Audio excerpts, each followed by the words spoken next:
Pillar Two is here, and we're going to talk to you today about its impact on transactions. I'm joined by my colleagues Jacinta and Conor, who are going to help me talk through the issues.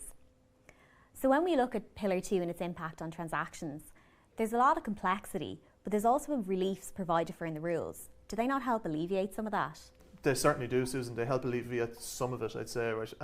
But the key point to bear in mind is Pillar 2 doesn't replace domestic rules, right? Rather, they go side by side. And it's really important in any given transaction to think of both Pillar 2 and domestic rules in tandem at the same time, in parallel, because otherwise you give yourself the potential to be tripped up. Exactly. So we have those reliefs for reorganisations under the Pillar 2 rules. We also have carve-outs for capital gains on share sales and for certain dividends. But there isn't that exact read across with our Irish domestic rules. So you could end up in a scenario where you qualify for domestic relief, but you actually still have a Pillar 2 liability. Yeah, and another example would be in the context of debt write-offs or debt releases. Ireland's rules are actually quite generous in that context, but in a Pillar 2 scenario it's really quite different, and the rules are very complicated. And it's no good having a scenario where you fall into a domestic relief, but the corresponding provision under Pillar 2 isn't adhered to, because then for all that you might be relieved domestically, you're going to have a full top-up for the full 15%. That's a good point.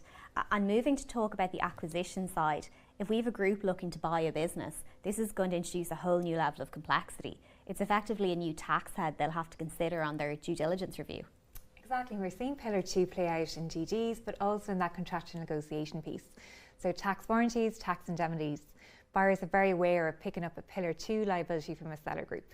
Yeah, I'd say moreover, right, understanding the group and understanding its shareholders is really important. To the extent you have minority shareholders, there's some really very complex rules that we need to navigate.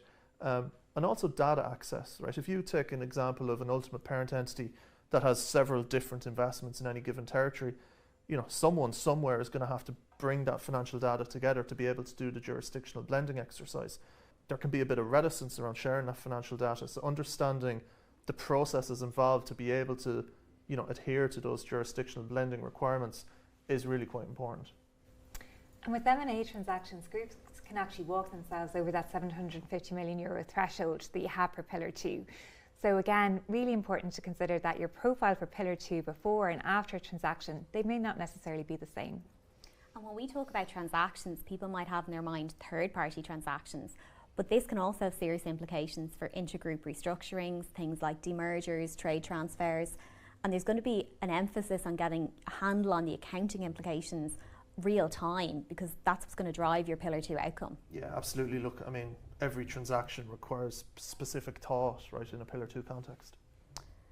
So look, there's a lot of complexity there. We've touched on some of it today, but if you have any questions, please feel free to reach out to any of the three of us or your usual KPMG contact.